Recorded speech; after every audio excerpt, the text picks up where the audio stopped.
Yes, that's what I had.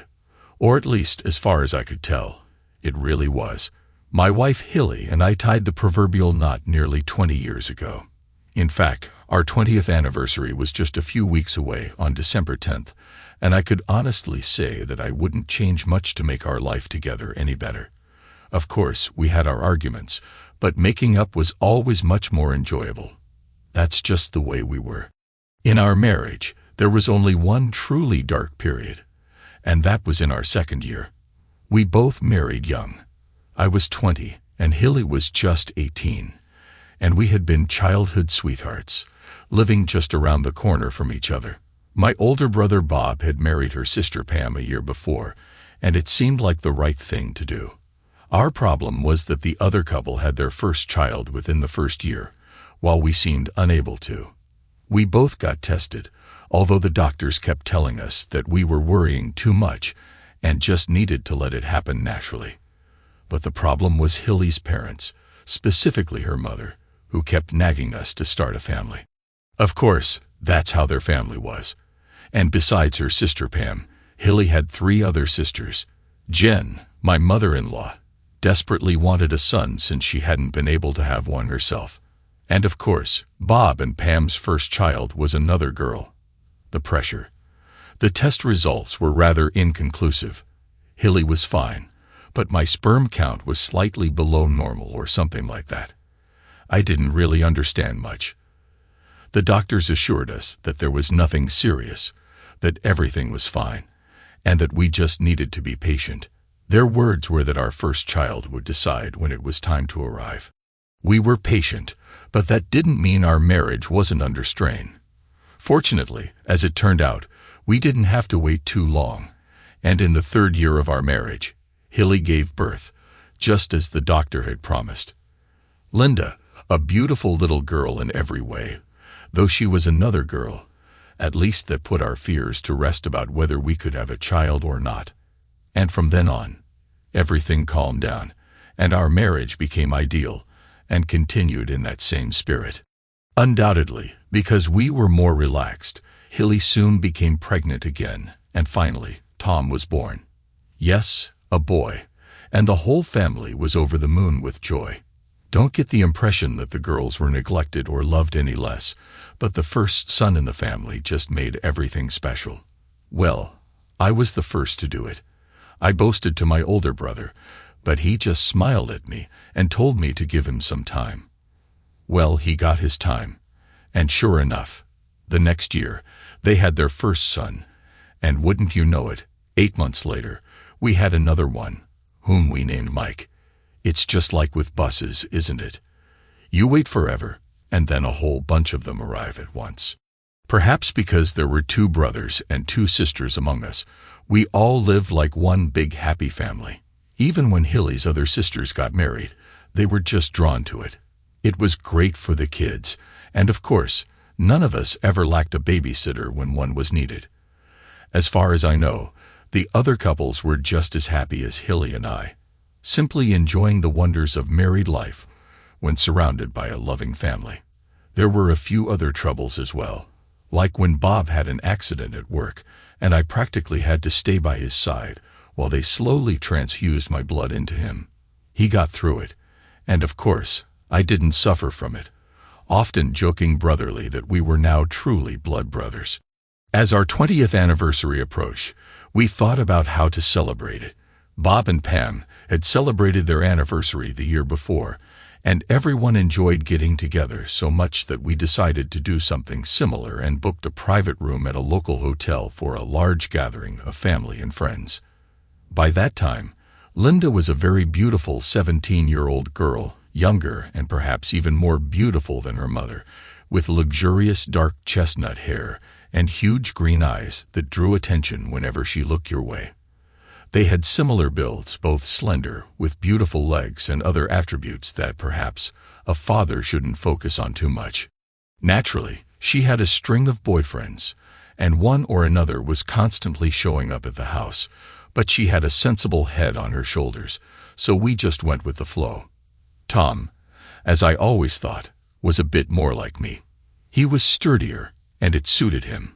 He loved rugby just as much as Bob and I did at his age, and at almost 16, he was already regularly playing as a halfback on his school's first team. And young Mike, the youngest of them all.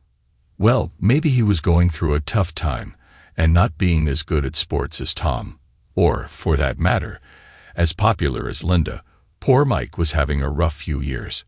Nothing serious, you understand. He was very smart, possibly even smarter than the other two, and did very well in school. He just behaved like a completely normal, completely incomprehensible teenager. That day, maybe I should have been more understanding that day. Maybe I should have ignored the mess he left on the dining table. Maybe I should have just cleaned it up for him. But did I? No, you're not going out until you clean up this mess, Mike, I said to him firmly. I'll do it later, he responded sullenly. You'll do it now, Mike, I insisted. Why are you always picking on me? He shouted back, losing his temper. I'm not picking on you, I snapped. You're part of this family, and you'll follow the rules just like everyone else. Who's going to make me? Mike nearly cried, truly losing his temper. I will, I retorted, beginning to lose mine. I'm your father, and you'll do what I say. My father? Is that you? He shouted back. Are you sure about that? I suddenly stopped, my next words stuck in my throat, stunned by what he had just said. I'm sorry, Dad. Mike jumped up, his face full of anguish. I'm sorry, Dad. I didn't mean to say that. I'll fix it right now. With that, he turned away from me and started gathering the books and other things he had left on the table. Within a few minutes, everything was clean, and he bolted out of the room without saying another word, leaving me alone in my own world, wondering if that world was about to come crashing down on me. The problem, of course, was that Mike was, and always had been, different from the other two. More studious, more serious, but less sociable than his older siblings. I often wondered why he was so different, and even discussed it with Hilly, but she would just shrug and say it was all in my head. Was it? Was I imagining things? What prompted Mike to make that remark? If he had just shouted it in anger and walked away, I would have been mad at him, but that would have been the end of it. But he apologized so quickly and retracted the comment. Why? What did he know that I didn't? Damn it. I really didn't want to think about the thoughts racing through my troubled mind at that moment. My first reaction was to rush to find Hilly and demand to know what she had done. But where would that lead? What would I say? I could hardly just go and accuse her of sleeping with some other guy behind my back. If that were the case, she would just deny it. And if it wasn't, how could she ever forgive me for doubting her? Besides, that was 16 years ago or more. But does that change anything? Is it still going on? My stomach was churning.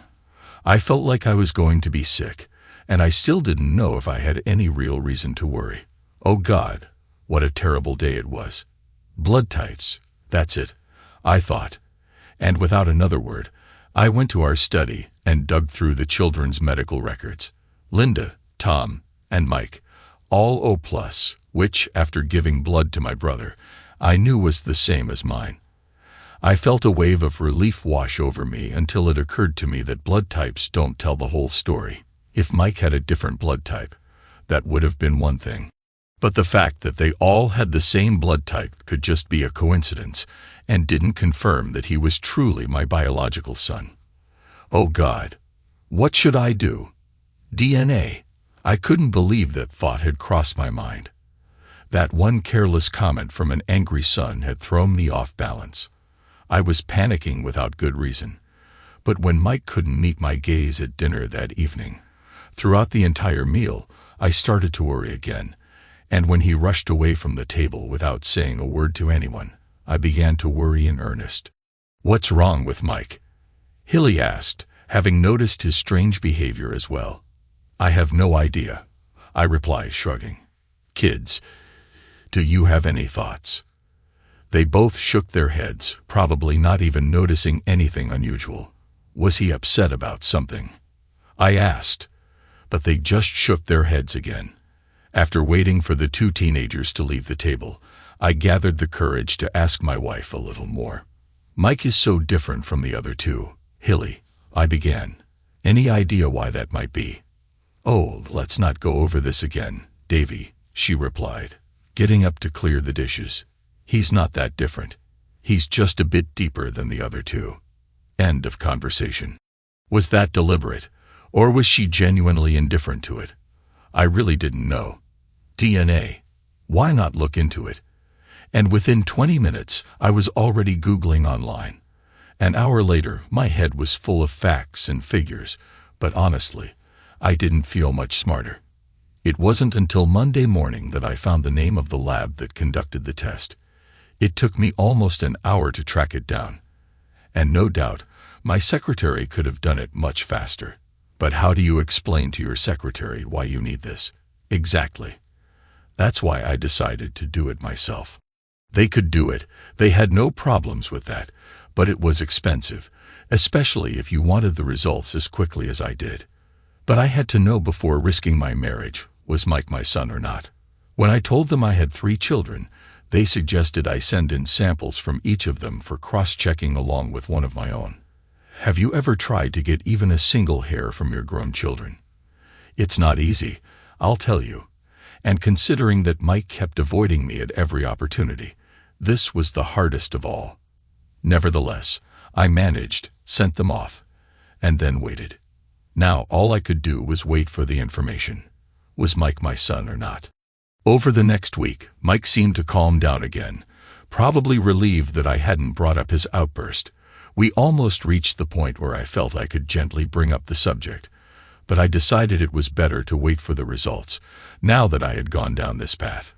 My wife, of course, continued to be her usual loving self, and nothing else seemed to change in our routine.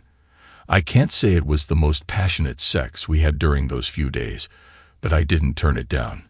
Doubts were eating me up inside, and although I tried my best to hide it from Hilly, I just couldn't have sex with her without wondering who else might have been doing it over the 20 years of our marriage. One evening, we were having dinner with my brother and his wife, and when he and I were alone, I almost confessed my fears to him.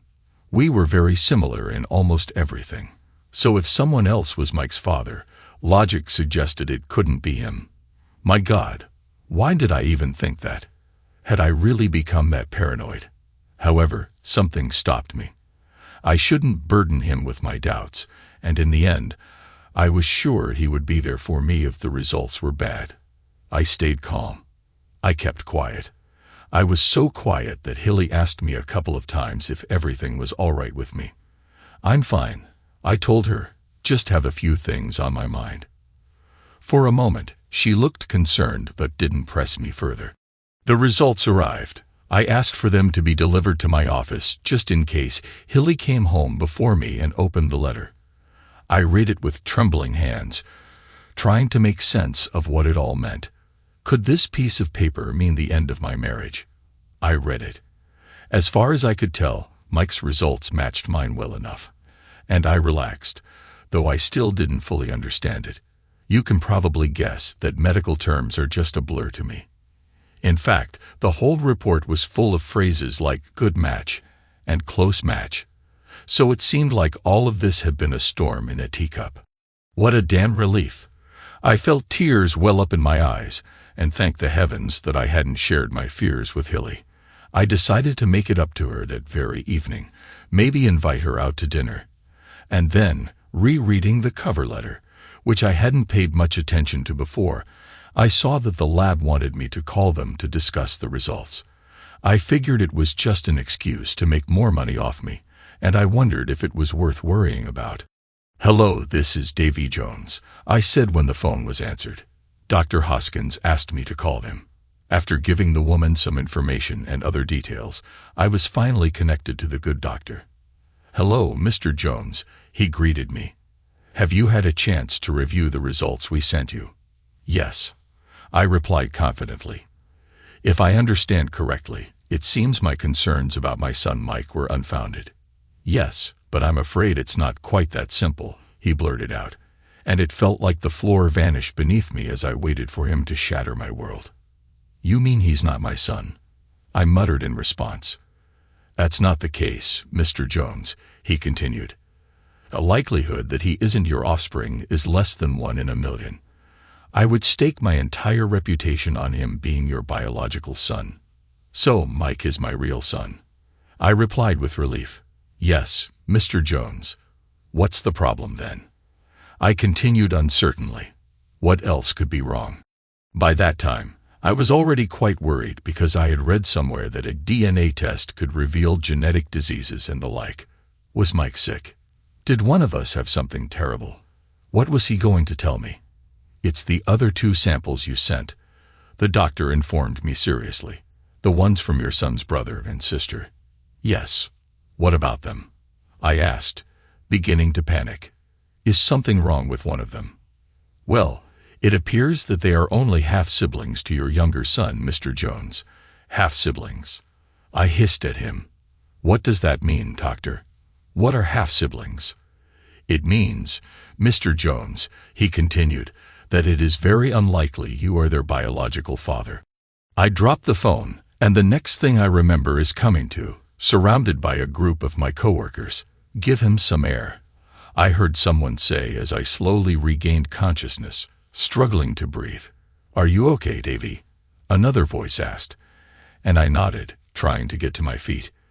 They helped me up, and I found myself sitting in my chair, while people behind me murmured about how hot the office was and how much stress they were all under because of the workload. What nonsense. If only they knew. They had someone drive me home, telling me to take the day off. I was grateful that when I arrived, the house was empty. Hilly was at her part-time job, and the kids were at school. I had to do it. I really didn't want to do it, but I had to. With trembling fingers, I dialed the lab's number again. And after a few moments, I was speaking with the doctor once more, apologizing for cutting off the call earlier. I'm sorry, Mr. Jones, he said. I should have warned you beforehand, but we usually communicate by mail, and it can sometimes be very challenging. I told him I understood, that I was fine, and he reviewed the test results with me again. Mike was undoubtedly mine. Linda and Tom were unlikely to be my children, but the results said that all the matches were good or close. Doctor, I pleaded. Could there be some mistake? If we had only 1 sample, he explained cautiously, we might have asked for another sample for verification. But with 2 samples, it's almost 100% certainty. Those 2 are full siblings, but I'm afraid it's unlikely that you're their father. But you said they were close, I repeated, desperately clinging to the thin thread of hope. What does that mean? Do you have a twin, Mr. Jones? He asked cautiously. Or perhaps a brother? My brother, I exclaimed excitedly. What the hell does he have to do with this? You have to draw your own conclusions, Mr. Jones, the doctor continued. If you could obtain a sample from your brother, we could conduct a verification. But I was no longer listening. My little perfect world had truly come to an abrupt end. What was I supposed to do? Did I want to end my marriage? Did I want to cut ties with my only brother? You can divorce your wife, but you certainly can't divorce your brother. Maybe it would be better to continue living as if I knew nothing. To go on living a miserable lie. I couldn't. In any case, what about Mike? He knew something, that much was clear, but it seemed like he had the wrong idea. Of course, from now on, I would see my son Mike in a different light. But would I love Linda and Tom any less? I couldn't imagine that I would. How could I? They were my children, whether I created them or not, and no piece of paper could change that. But what about Hilly? That was the big question. What to do with that cheating? And my bastard brother, for that matter. And Pam, my sister-in-law. What about her? How would she take the news? How would the rest of the family react? Too many questions were spinning around in my head. Oh God, it was all so complicated, and I didn't feel ready for this ordeal. I remember walking out the front door and starting down the street, but the next thing I remember is waking up in the hospital with bandages on my arms. I had stumbled in front of a car, drunk out of my mind, but I didn't know that at the time. "Davy, are you okay?" I turned to see who asked the question, but it hurt. It hurt like hell. It dawned on me that it was my wife. No, not my ex-wife. Not yet. Anyway, speaking to me, she was still my wife. I didn't say anything, at least nothing significant. I just didn't know what to say. How about, "Hi, darling. I just found out that the 2 kids aren't mine, and that you're sleeping with my brother. Did you have a good day?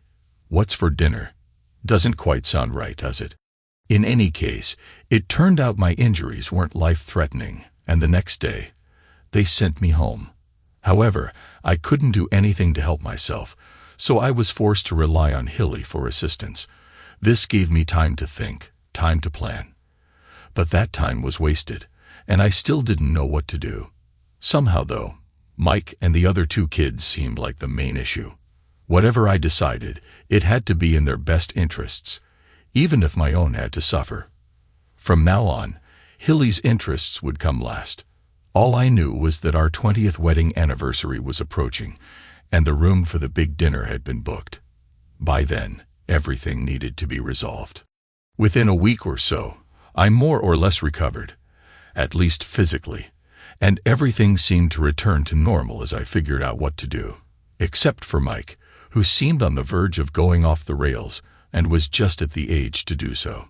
"You'll have to talk to him, Davy," Hilly said one late evening. "I don't know what's wrong with him. It seems like he doesn't want to talk to me anymore." "I'll talk to him," I promised. "Do you have any idea what's bothering him?" she asked. "I do. A few ideas," I replied curtly. "Do you want to discuss them with me, Davy?" "Not really," I answered, which left her somewhat disconcerted. The opportunity arose the next day when I found him alone in his room, and unless he shoved me out of the way, he wouldn't be able to avoid me. "Want to talk about what's bothering you, son?" I began gently. He just shook his head. He didn't want to talk. "Maybe it's something to do with that day, Mike." I nudged him. "You know, about our relationship." Mike looked at me, and I couldn't help but notice a tear in his eye. Suddenly, he seemed older than his tender years. "You don't know, Dad, do you?" he challenged me. "I might know more than you think, son," I replied, trying to keep a smile on my face. "Then why don't you do something about it, Dad?" he whined. "Why do you let them get away with it?" Wait, this wasn't going as I thought. It didn't seem like we were talking about the same thing. "Get away with what, son?" What the hell else could I say? "You really don't know, Dad," he repeated. "Apparently not, son," I had to admit. "It's Mom and Uncle Tim, Dad," he told me, barely above a whisper. "When you're at work, about once a month or so. It's a damn shame. Uncle Tim. Damn it, Tim was the husband of Anne, another one of Hilly's damn sisters. Oh, that," I mumbled pathetically, not knowing what else to say. "They've been doing it for years, Dad," my son informed me. "Linda thinks I'm Tim's son, not yours." At that he broke down and cried, and I wrapped my arms around him to comfort him. It had been a long time since I'd done that, and I was surprised by how big and strong my little boy felt. "I can absolutely guarantee you, Mike," I comforted him, still holding him close. "You are my son in every way, not Tim's." "How do you know, Dad?" He sobbed. "How can you be sure?" "I'm sure, son," I told him firmly. "Trust me. I'm sure." We talked a bit more, and without revealing too much, I convinced him of my paternity, and it seemed like a weight had been lifted from his shoulders. However, there was no mention of my brother being the father of the other 2 children, and I found that my perfect family wasn't as happy and content as I had believed. Both Linda and Tom knew about their mother's affair with their uncle, but not knowing what to do about it, they chose to simply turn a blind eye. What a terrible position to put your own children in. But Tim, God, his wife was the youngest of the 4 sisters, and without a doubt, the most beautiful of them. Hilly was attractive enough, but Anne. Another blow struck at the heart of my so-called perfect marriage with Hilly. A few days later, I invited all 3 kids to lunch and did the hardest thing I've ever done in my life. I told them, Told them everything I had learned. Every damn thing. I had no idea how they would react, but they took it better than I expected. Linda cried a little, and Tom sat with his head in his hands. All three wanted to go straight to their mother and confront her, but I convinced them to wait, as I needed to take care of some things first. All three swore their love and loyalty to me, and were close to vowing never to see Hilly again. Of course, I talked them out of that, reminding them that no matter what she had done, she was still their mother and had taken good care of them all their lives. I spoke of her in terms that I didn't actually feel, especially after the kids told me their side of the story. Hilly, my loving wife, had obviously been having an affair with her brother-in-law Tim for some time, but likely not long enough for him to be Mike's father. Once a month might have been a big exaggeration, but honestly, none of us knew for sure. The only thing I knew was that the kids were so grateful to have been told the truth, and all three of them cried, even Tom, when we gathered together at the end of the evening. Let me correct that last statement. All four of us cried. Revenge. I needed to get revenge, but in a way that wouldn't cause my children any pain. And yes, I use that term carefully. I mean my children. I thought long and hard, but I couldn't come up with any grand act of revenge. It had to be just a straightforward confrontation. At least I had an event where I could do it. December 10th. The family gathered, as families do. My parents had passed away by that time, and Bob and I had been fairly late-born children. That evening at the anniversary dinner, there were 39 of us, mostly Hilly's family and their families, but there were other friends of ours as well. The dinner was good. At least, that's what they told me. But as for me, I could have been eating cardboard and drinking water. Time for speeches. It began. The end. Time for speeches. It began. The end. Maybe the beginning. I was sweating profusely and taking long, deep breaths to calm myself. What I was about to do wasn't easy, but it had to be done.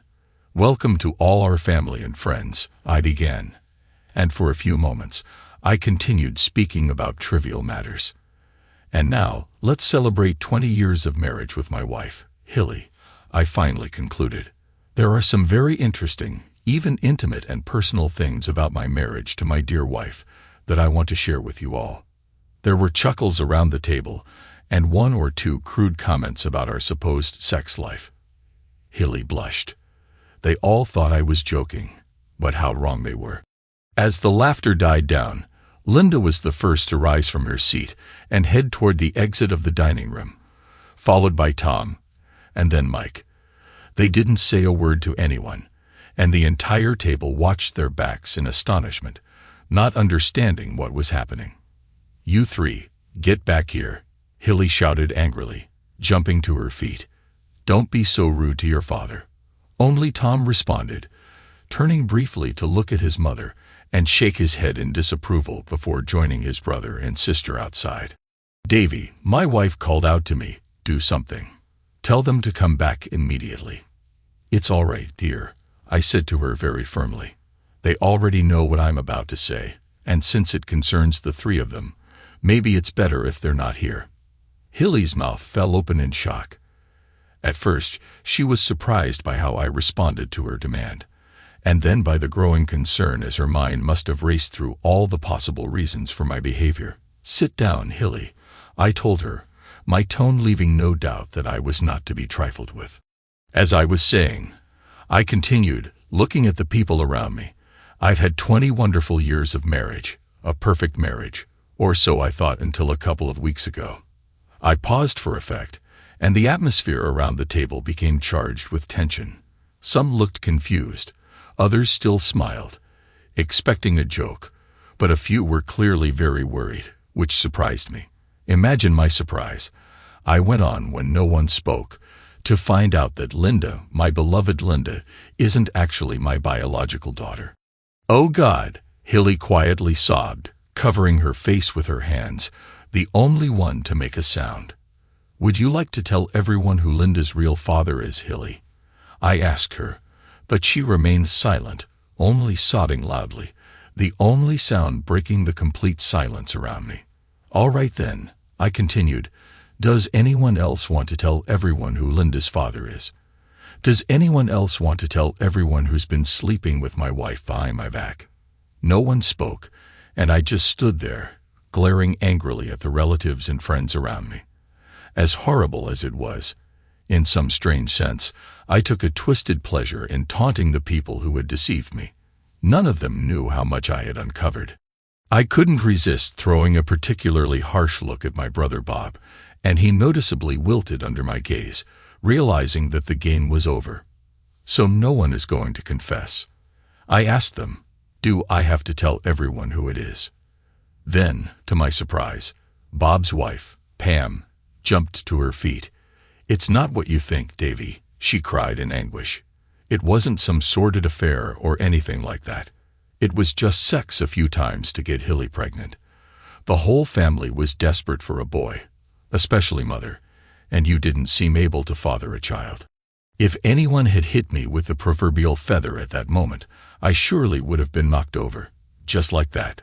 She knew. She damn well knew. Pam knew that her husband, my brother, was the father of my daughter. I looked around the table and saw that it had divided into two camps. Friends who didn't know and family who, for the most part, seemed to know. As I stood there trying to gather myself, one by one, the friends stood up, made excuses, and awkwardly left, leaving about 17 or 18 of us, all family members. Go and play over there, said Julie, one of Hilly's sisters, and one by one, the younger children were led away. The teenagers were also asked to leave, but this was like a cross between EastEnders, Coronation Street, and Neighbors all rolled into one, and not one of them budged. Fair enough. You all damn well knew, didn't you? I exclaimed, looking around. You all knew about this damned fiasco, except maybe the kids. A couple of the husbands looked a bit confused, but otherwise, no one denied it. Listen, Davy, my brother said. It's not what it seems, honestly. He wanted to add another stupid comment, but my hate-filled glare made him shut up. So you all knew that Bob was having sex with my loving wife, and was Linda's father? I demanded of those sitting at the table. No one said yes, but again, no one denied it either. It was only 3 times, Davy. Pam spoke up again, just enough for her to get pregnant. Whose damn idea was it? I shouted at them, my temper beginning to flare. Again, no one said anything, but far too many glances were directed at Jen, my mother-in-law. I could have guessed. Thanks, Mom, I said to her solemnly. Your desperate desire to have a son in the family cost me my marriage. No, Hilly cried out, finally deciding to participate. Please don't say that, Davy. You can't say that. I couldn't live without you. Surely you can forgive me for just one mistake. One mistake? I asked her. Just one mistake? Of course, darling, Hilly sobbed. It was just that one time. It seems terrible now. But when Mom planned all this many years ago, it seemed logical. And what about Tom? Of course, he's yours, Davy, she whimpered. What do you mean? Wrong. I told her. I had a DNA test done, and his father is the same man who fathered Linda. The atmosphere at the table immediately shifted. What are you saying, Davy? Pam exclaimed in shock. You heard me, Pam, I said to her. If my ever-loving brother is Linda's father, then he's also Tom's father. Silence. This information was clearly new to everyone at the table, or at least to most of them. You're a bastard, Bob. Pam turned to her husband when the realization came. You promised me. You promised me. And then you went back to that. You promised me. And then you went back to that. Bob just hung his head, wishing he could be anywhere else. And you witch, shouted Pam at Hilly. I agreed to let you have my husband for just 1 week, and you kept sleeping with him. With that, she took 3 steps toward her sister and slapped Hilly across the face with all her might. Idiot crap. Blood-sucking cow. She cursed at Hilly, hitting her over and over, stopping and breaking into sobs only when one of the others pulled her away from her younger sister. Happy now, Jen? I spat at Jen, but all she did was stare blankly at me. "So who else has been sleeping with my wife behind my back?" I asked, when no one else spoke, looking directly at Tim, who was sitting on the opposite side of the table from me. "You bastard!" Julie screamed next to me. That caught me off guard too. "So it's true what they told me that night, isn't it, you bastard? You actually slept with her that night at the party." "Whoa, what's going on here?" Julie was yelling at her husband, Ted, who looked like a lamb, not denying a thing. "And you, my dear sister," she shouted at my wife. "Did you sleep with all the brothers?" "Well, she definitely screwed Tim," I added sincerely, actually starting to enjoy the whole show. What? I didn't.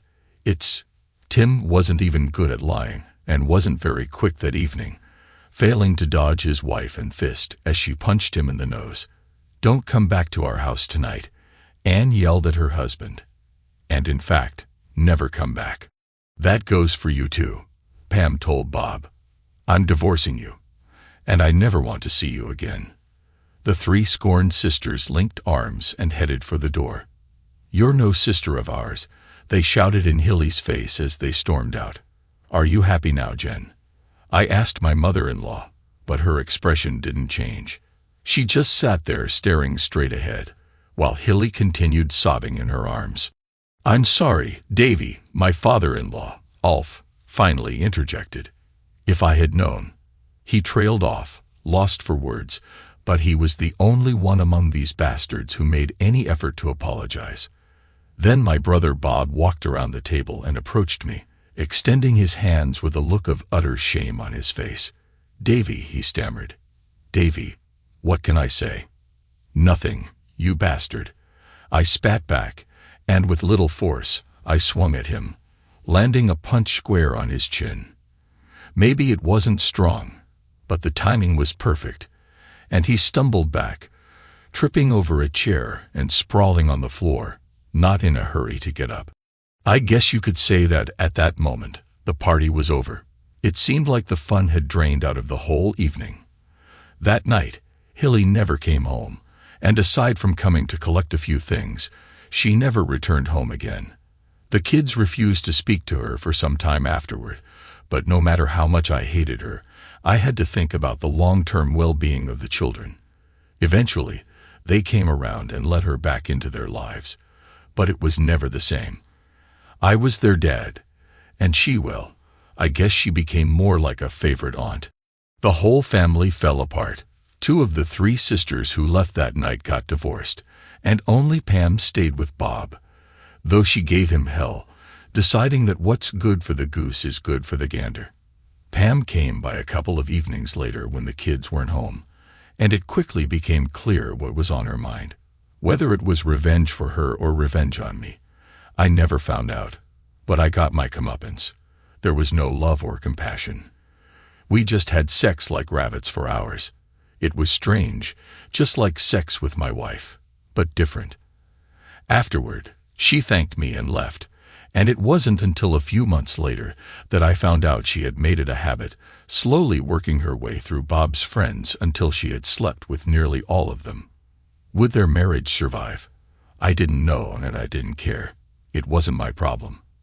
But it must have been a damned shame for that Dan brother of mine. 3 weeks later, one of the sisters and the pretty one called me and invited me to dinner. I went. We ate, talked, got romantic, kissed, and eventually ended up in bed. But this time, it was different, and after the initial passion, we made love, and it felt like the early days with Hilly all over again. I don't know why Tim neglected his marriage, but it certainly wasn't because of Anne's lack of sexual appetite. The sweetest revenge, perhaps, was when Alf, the long-suffering husband of my ex-mother-in-law Jen, decided he'd had enough of her meddling, bought a 40-foot yacht, and spent the rest of his active life sailing around Europe. It paid off. I, and sometimes the kids, spent a week or 2 sailing with him. Places like the south of France, La Rochelle, and the Canary Islands became familiar to us. Linda met and eventually married a young Spaniard she met during one of our sailing trips. His family owns what might be the largest marina in Europe, and that came in handy too. The two boys are still out there, playing the field, perhaps wary of marrying too early, as their father did. They've got time. And me. I don't see Hilly, but the kids tell me she's living day to day and often asks about me. The kids tell me, and I just grumble. Oh, and I'm considering giving the idea of a perfect marriage another shot, but this time with Anne. I think we love each other, but we're both still a bit cautious. We'll see. I want to be sure I'm not marrying just to spite Hilly, but I would love to see her face if it happened.